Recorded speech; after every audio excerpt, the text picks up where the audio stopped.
Let me describe someone you might recognize. They know they should be saving more. They've read the articles, they've downloaded the budgeting apps. They've told themselves, this month, I'll finally get it together. And then life happens. The app gets ignored, the budget falls apart, and they end up exactly where they were feeling vaguely guilty about money, not entirely sure what they're doing wrong, and quietly hoping that someday, when they earn more, it'll all just sort itself out. Here's the uncomfortable truth Ramit Sethi puts on the table from page 1. Someday never comes. Not because you don't earn enough, not because you're not disciplined enough, but because nobody ever gave you a system and you've been trying to solve. A systems problem with motivation. Ramit Sethi spent years watching smart, educated, hardworking people stay broke not from bad luck, but from a collection of small, invisible, financial mistakes they didn't even know they were making. So he wrote a book that does something almost no personal finance book does. It tells you exactly what to do, in what order, without making you feel like a failure for not having done it sooner. It's called I Will Teach You to Be Rich, and it is blunter, more practical, and more immediately actionable than almost anything else in this space. Let's break it. Section 1. The biggest lie in personal finance. Before Sethi gives you a single tactic, he dismantles the thing that has quietly been keeping you stuck. He calls it the myth of the latte factor. You've heard the argument, stop buying your daily coffee. Invest that $5 a day instead, and over 30 years, you'll have a small fortune. Sethi is direct. This is one of the most damaging pieces of financial advice ever popularized. Not because the maths is wrong, because the philosophy is wrong. It teaches you to think small, to associate financial progress with deprivation, to believe that the gap between where you are and where you want to be is a $5 cup of coffee. It isn't. Sethi's argument is that there are 3 or 4 big financial decisions in your life: what you do with your income, how you invest, how you handle your debt, what salary you negotiate. That will determine 90% of your financial outcome. And obsessing over lattes while ignoring those decisions is like rearranging the furniture while the house is on fire. He calls his alternative approach conscious spending, and it is the philosophical foundation of the entire book. The idea is simple but radical. You don't have to cut everything. You just have to decide what you actually care about. Spend lavishly on that, and cut mercilessly on everything else. Not guilt, not deprivation.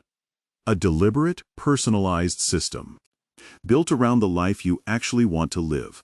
That's the first pattern to break the belief that being good with money means spending less on everything. It doesn't. It means spending intentionally on the right things. Section 2. The Automated Money System 300600. This is the section of the book that makes everything else possible. And it's the one most people never implement because they think it's more complicated than it is. Sethi's core argument, the biggest enemy of financial progress is not bad habits, it's the requirement for ongoing willpower. Every time you have to consciously decide to transfer money to savings, to resist spending, to stay on budget, you are burning a finite resource, and eventually willpower loses. The solution is to take willpower entirely out of the equation. He calls it the automatic money flow, a system where your money moves itself without you having to think about it the moment your paycheck arrives. Here's how it works.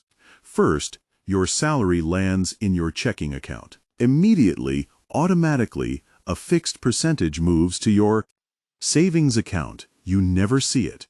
You never decide whether to move it. It's already gone before you can spend it. Second, your investment contributions, your retirement account, your index fund pull automatically on a set date every month. You set it once, it runs forever. Third, your fixed bills, rent, utilities, subscriptions pay themselves on automatic payment. No late fees, no missed payments damaging your credit. What's left after all of that is your spending money. guilt-free, already allocated. Yours to use however you want, without doing mental maths every time you open your wallet. The entire system takes about an hour to set up, and then it runs in the background of your life building wealth, silently, while you focus on everything else. Sethi is emphatic on this point. The goal is not to become someone who is obsessed with personal finance. The goal is to build a system so good you barely have to think about money at all, and have it working for you anyway. Section 3. The Practical Framework. Now the specifics. Sethi breaks his system into concrete steps. Here are the ones that hit hardest. Step 1. Optimize your credit cards, don't avoid them. This is where Sethi immediately separates himself from most personal finance advice. He doesn't tell you to cut up your credit cards. He tells you to master them. A good credit card used correctly gives you cash back, travel points, purchase protection, and fraud coverage that a debit card simply doesn't offer. Your credit score, which affects your mortgage rate, your rental applications, sometimes even your job prospects, is built largely through credit card history. The rules are simple: pay the full balance every single month, set it on automatic payment, and never spend money you don't already have. Done correctly, credit cards are one of the few financial tools that actually pay you to use them. Step 2.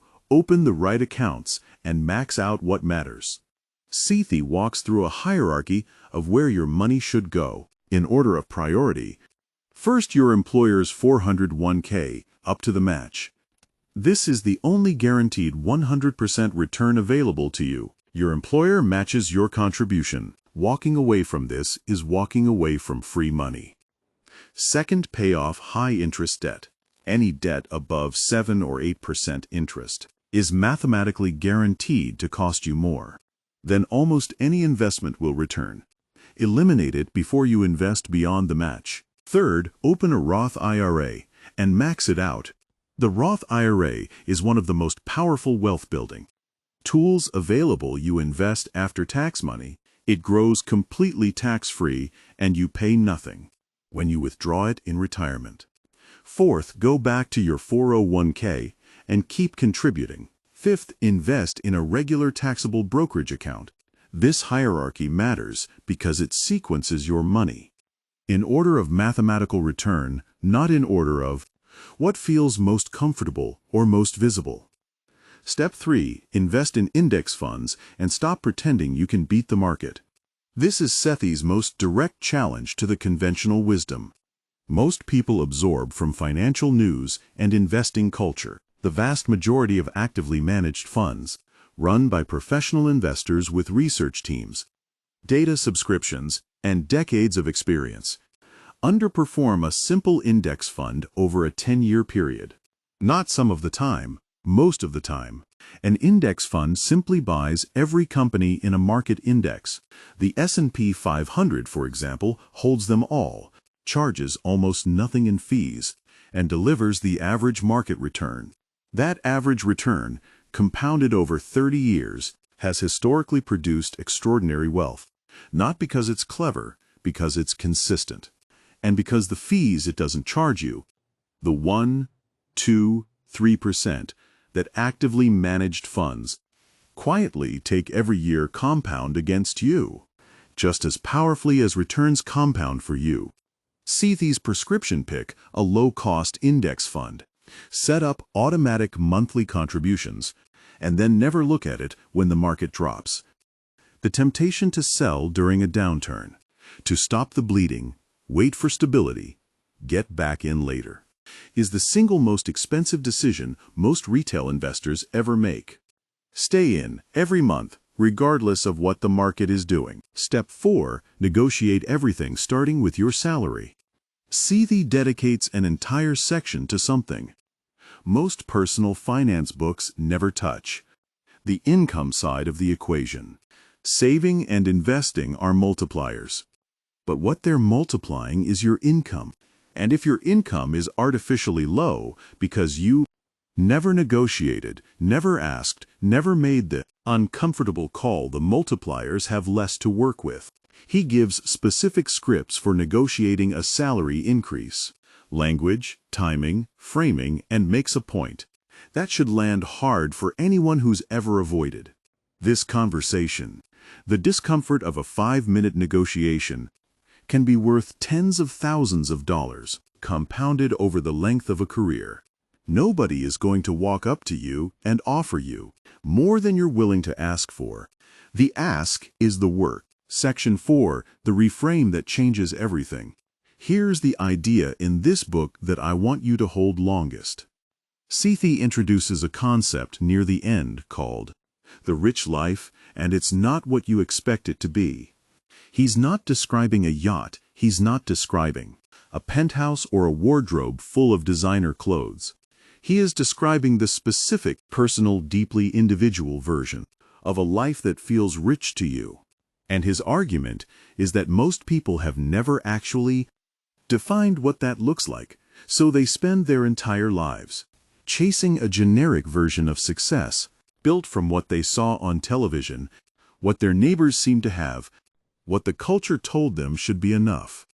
And they arrive at the salary, the house, the car, and discover the feeling they were chasing wasn't attached to those things at all. Sethi's challenge is to define your rich life before you start optimizing for it. What does a genuinely good Tuesday look like for you? What would you spend money on without hesitation? If guilt were not part of the equation, what does enough actually feel like, not in theory, but specifically, concretely, in your own life? Answer those questions first. Then build the system that funds the answers. Because money, as Sethi frames it, is not the goal. It is the tool. And a tool in the hands of someone who doesn't know what they're building will never produce something worth having. So here's the pattern this book is asking you to break. The pattern of waiting for more income, more discipline, more certainty, more time before you start. Ramit Sethi's argument is that the system is simpler than you think.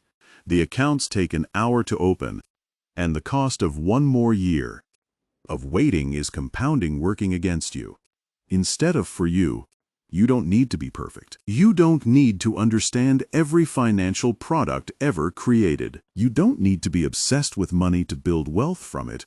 You need a system, automated, personalized, built around the life you actually want, not the one you think you should want. Set it up, let it run, and then go live your life while it quietly does the work. Think differently, live intentionally. Subscribe, like, and leave a comment. I'll see you in the next one.